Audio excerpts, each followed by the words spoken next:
Bonjour à tous, bienvenue sur The Man Cave.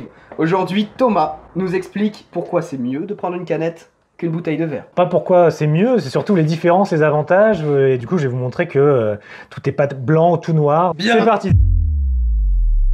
On va commencer par les préjugés. Et du coup, en France, les canettes ont un peu la vie dure comparé aux autres pays du monde où partout c'est un peu démocratisé. Chez nous, c'est vrai que le fait de boire son vin dans une bouteille en verre, on a un peu cette imagerie et cette culture de la bouteille de verre. Mais il faut savoir que la canette a beaucoup d'avantages et elle se défend plutôt bien. Raté. Deuxième préjugé, le goût de la canette. C'est vrai qu'on entend souvent les gens dire le goût de la canette, c'est un goût de métal, c'est pas génial. En même temps, si vous buviez pas la canette directement comme ça au goulot, vous n'auriez pas vraiment ce goût. Et quand vous faites l'effort d'acheter un bon produit, mettez-le plutôt dans un verre.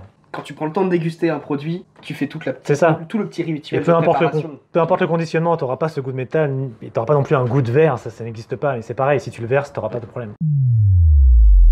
C'est qui n'est peut-être pas un fact pour tout le monde, mais pour moi ça me parle pas mal, c'est le graphisme. Alors c'est vrai que là pour le coup les graphistes se font bien plaisir sur les canettes parce qu'il y a beaucoup plus de surface et tu peux faire vraiment tout le tour de ta canette. Tu peux faire des canettes qui se superposent pour reconstruire des images. Ah oui. Tu peux mettre deux canettes. Comme celle-là. Ouais, comme celle-là. Tu peux mettre deux étiquettes, l'une en dessous de l'autre. Tu peux faire un peu des petites blagues aux gens, enfin c'est assez sympa. Alors que sur une bouteille finalement il y a un petit peu moins de surface. Et même si tu en as quand même pas mal derrière moi qui font des efforts sur le graphisme, bah pour les créatifs c'est un peu limité.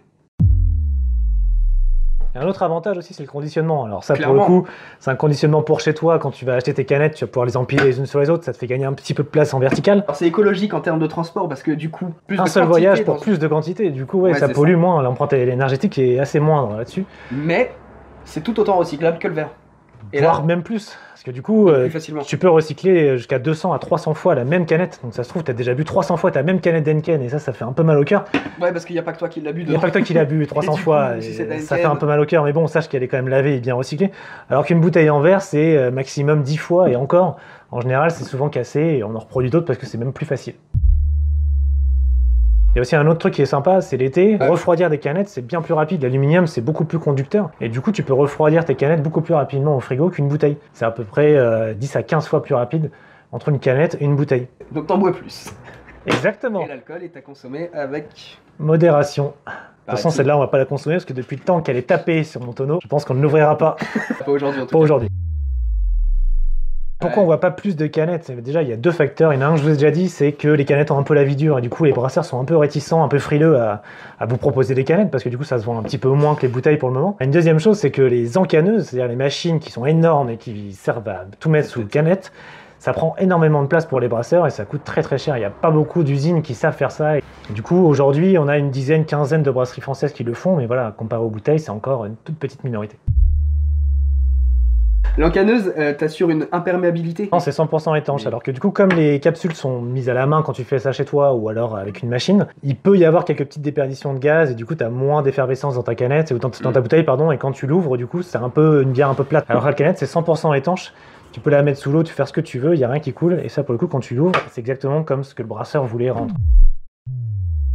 Un autre fait aussi, c'est l'opacité en fait. Tu vois, Clairement. il y a une belle différence, du coup, ça se voit directement visuellement entre la bouteille qui laisse quand même passer la lumière, qu'elle soit verte comme celle du commerce des grandes brasseries ou marron comme celle-ci, et une canette qui est bien étanche. Et pour le coup, La bière, c'est un produit qui est fragile finalement, un produit qui est vivant, avec des levures à l'intérieur. Et si tu l'exposes au soleil, finalement, tu vas la niquer. c'est ça.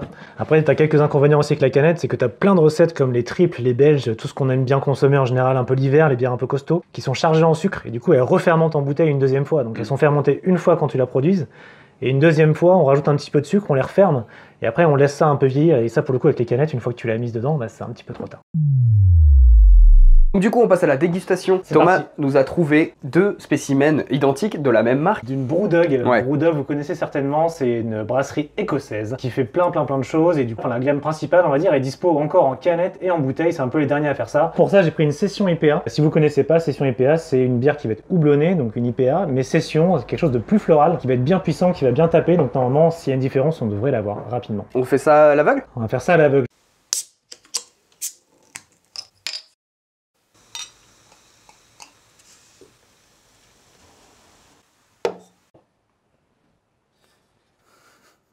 Du coup, C'est la bière canette et l'autre, c'est la bière bouteille. Bon, déjà, elle sent très très bon cette bière. Session IPA, du coup, je le rappelle, quelque chose de super floral, très très puissant avec du houblon. Ah, il y a une différence Ça à me l'odeur. permet, hein. Tu vois, je suis surpris, même moi je suis surpris, mais il y a une différence à l'odeur. Ouais, il y a une des deux qui est plus costaud que l'autre, je trouve. Qui est Alors, plus chargée. Ouais, il y en a une qui est plus chargée. Celle-là est plus chargée. Hein. Tu trouves? Je trouve que celle-là a plus d'odeur. Moi, je trouve qu'elle en a pas plus, par contre, elle sent pas pareil. Je trouve que c'est plus sec comme odeur, alors Ah que ouais t'as plus les fleurs, je trouve. Bon, bah écoute, C'est mon on avis. va voir au goût. Déjà, se mettre de la bière plein la moustache, c'est essentiel. Et du coup, celle-là qui a pas la même odeur. Non, je trouve, hein. Je veux pas te... Ah ouais, elle est nettement plus florale. En toute honnêteté, on ne sent pas tellement la différence entre les deux. Après, on n'a pas forcément le même retour, je pense. Ça va être différent, parce que moi, j'en ai quand même une palanquée de bières différentes. Dans la même journée, là. Alors, pas aujourd'hui. Non, mais du coup, tout ce qui est derrière, je les ai bu, et du coup, je commence à avoir une certaine expertise là-dessus, on va dire. Je suis nettement plus novice dans l'histoire. Si vous avez un peu l'habitude de boire de la bière, vous allez vraiment voir la différence. Moi, je trouve qu'il y en a une qui est beaucoup plus forte que l'autre. Il y a vraiment des notes florales, qui est houblonnée, qui est costaud. Et l'autre qui est plus sur le côté céréal, qui est plus sèche, qui a Donc celle-là plus un peu plus céréale. en retrait. Ouais, celle-là, moi, j'aime moins. La révélation, du La coup, révélation, est-ce que tu as trouvé laquelle était en bouteille, laquelle était en canette? Alors, j'ai trouvé une différence entre les deux. Maintenant, te dire laquelle est laquelle, je suis pas facile. certain à 100%. Moi, je tenterai la canette, la bouteille de verre. Laquelle, du coup, est la plus puissante pour toi, qui a le plus de goût, la meilleure? La meilleure pour moi, je préfère celle-là. Celle-là est plus puissante, elle est plus équilibrée aussi. Ouais. Celle-là est moins... Elle est très bonne, mais c'est pas la même bière. Mais tu Alors sens qu'il y a que une c'est différence. exactement la même bière. Bah, du coup, la réponse, c'est bonne. C'était bien celle-là en canette, Celle-là et en celle-là canette. en bouteille. Donc comme quoi, finalement, même à l'aveugle, On voit une différence. tu vois la différence, et surtout, bon, après c'est mon avis personnel, mais j'ai trouvé celle en canette meilleure. Plus équilibrée, elle avait... Ouais. Certainement comme ce que t'expliquais au départ, il y a vraiment une corrélation entre ce que tu bois à la fin et ce que le brasseur a voulu. Un petit retour d'expérience, moi je suis allé du coup en Écosse, directement dans un taproom en fait, un taproom Brewdog. Donc taproom, si vous connaissez pas, c'est un bar où on vous sert directement ce qu'on produit sur place. Donc les bières peuvent pas être plus fraîches en fait. Dès qu'elles sont faites, elles sont servies. Pour l'avoir goûté en pression, donc aucun conditionnement, il n'y avait pas Ouais. du tout de différence. Elle a vraiment ce goût-là. Je trouve que là on perd des choses, c'est vraiment plus de caractère, c'est plus costaud. Et je trouve que si vous voulez vraiment la faire goûter à quelqu'un, faites goûter celle en canette.